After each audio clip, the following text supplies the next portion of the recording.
So hello. I wasn't actually going to go live today. I injured myself. And I say I injured myself. I got injured, but it was completely my fault. So I've been feeling a little bit, a little bit off, and obviously in pain, and just generally fed up with my lack of ability to move about. But so I really hope that you are feeling a lot better than I am feeling, and this greets you today all nice and well. So what I want to explore today is something that is often overlooked, and that is vulnerability and complacency, the two that are intrinsically linked. And it is something that I have really come to appreciate, and I'd like to share with you some thoughts that I've had on that, particularly recently over the last few days. But in my years of working with horses, I've had a lot of experiences, and I don't think any are more educational than the teachings that you get from being complacent. Anybody that has been following me for a while will know that terms like focus and awareness, listening, are really high on my agenda of philosophies and things that I coach and mentor within the Rewild program. They're really important to me. But the other day, just about a week ago, I found myself in a situation where I had to do something specific, and my complacency caused me to be injured. And that's why I say I injured myself. So, of course, after the initial shock and the pain, it was evident to me that the final action of the conversation that this horse was having with me that caused the injury was a precursor to a full and detailed dialogue that they were having with me. And I chose subconsciously, or even maybe consciously in certain moments, to put that aside because I needed to apply some healing in that moment, which caused this lack of awareness. My focus was more on getting the job done for the benefit of the horse in a very calm, empathetic way, but there was a point of lack of awareness that created this atmosphere of not listening, and this horse decided to share with me that lesson. So in the first instance, what I want you to do, if you can, if you feel happy to, is take away the importance of checking your complacency and making sure that your focus and awareness, that your listening skills, your energy and your intentions, everything that horses use to communicate with you, are in place. And the second thing I would like to also address here is the art of understanding vulnerability. See, I can't even say it. Vulnerability. So in vulnerability, in this context, it's not about weakness. I don't think it's ever about weakness, to be honest. It's about being authentic.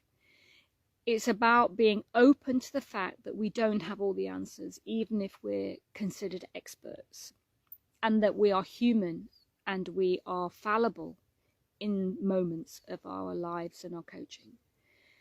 Complacency, on the one hand, can be a silent danger in our relationships with horses. It can lead to misunderstandings, accidents, and a lack of focus and awareness.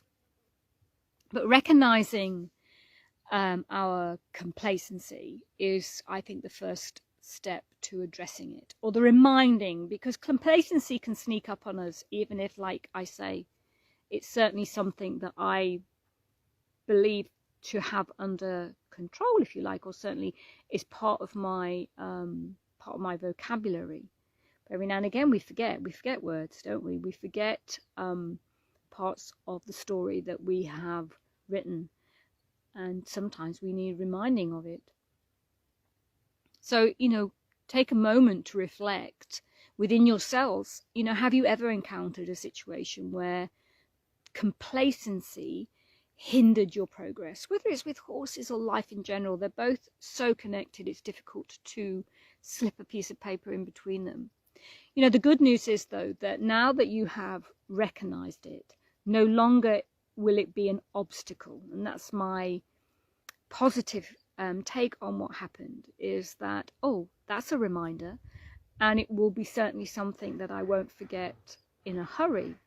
I think the last time that I was reminded by a horse in such a way, I was 14, and I was kicked, and again, lack of awareness. I was in that what I call the no man's land. If you're too far away, they can't reach you, and if you're very, very close, it's more of a thud. But if you're in that no man's land, when they decide to communicate physically, you are going to get hurt. And that's where I was. So again, it was part of spatial awareness. In that moment, I had switched off as a 14-year-old, and I learned from that. And it's been a lifetime, thankfully, since I've needed to be reminded of it. Decades. So I'm hoping this one will last me again for decades. It's never, it no longer is an obstacle if we can recognize that it becomes another part of the conversation, the dialogue that you can have with yourself, with your horses, and understand how you're going to continue those conversations with your horses for the better. As experts, there's a stereotype that we must be infallible, superhuman. But I really want to break that. I want to embrace my vulnerability so that you can embrace your own vulnerability. I think it makes us all better connected human beings if we can do that, and certainly better coaches. My mentors are vulnerable. Growth is constant. Challenges and experiences, regardless of our level, position, what our experiences are, provide opportunities for improvement and for maintaining focus and awareness with your horses, with ourselves, with life. So practically, how can we overcome complacency when the lesson has been brought to the fore? And I think obviously nurturing vulnerability is an important part of that. Our horse-human relationships starts with mindfulness and self-assessment. Who are we? What do we bring? How are we feeling? And building trust through active listening. And of course, observation. Observing their responses, observing their energy, feeling how they are responding to you. Remember that being vulnerable is a strength, not a weakness. It's a tool for deeper conversations and connections with our horses, with ourselves. Like I say, maintaining the focus and awareness required in the conversations that we have is a skill that we can learn and improve on. So I really encourage you to incorporate it into your story with horses and life, to stay safe, if nothing else. I'd love to hear your thoughts and any questions that you might have. So, let's have an open discussion about this. Keep it safe and keep it respectful, and be aware that I think it is a discussion that needs to be had. And remember, it's all part of the tapestry with horses and with life that we have chosen to design in this moment. And yeah, I think it's key that we have the ability to completely understand where we are within our conversations with our horses in terms of our focus and our awareness, and ensuring that we are not getting injured and that we are safe. I really hope you appreciate my vulnerability in this moment, sharing this with you, because it is something I find quite difficult.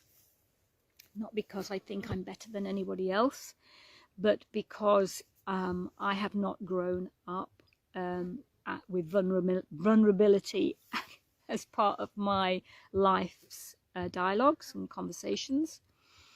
So yeah, I'm embracing it. This is part of my journey that I'm sharing with you, and I really hope that you appreciate that. So it was just a quick one, and as I said, the painkillers kicked in, so I felt comfortable to come out, and I wanted to be outside because I've been inside way too much over the last few days. So take care, be focused, be aware, ensure your dialogues are full of listening, active listening, and make sure that if you feel that you're becoming complacent with anything, doesn't have to be a healing moment like I was dealing with. I think some of the biggest injuries that I see people having is through the simple actions like haltering, like leading, the things that we just assume will be okay. I mean, my moment was one of a necessity to heal an injury. So I felt I had little chance, a small window of opportunity, which in the end closed completely on me. So I would have been better off not being complacent and certainly being more attentive, more aware, and more focused on the dialogues that the horse was having with me.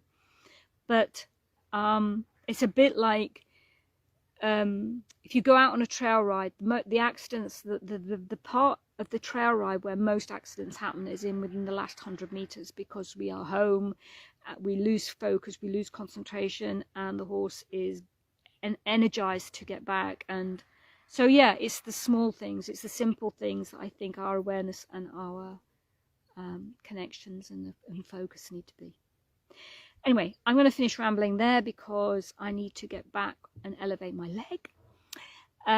Don't worry, I'm totally fine, and next couple of days I think I will be more or less back to my self. So take care, and thanks for listening. Speak to you soon. Bye for now.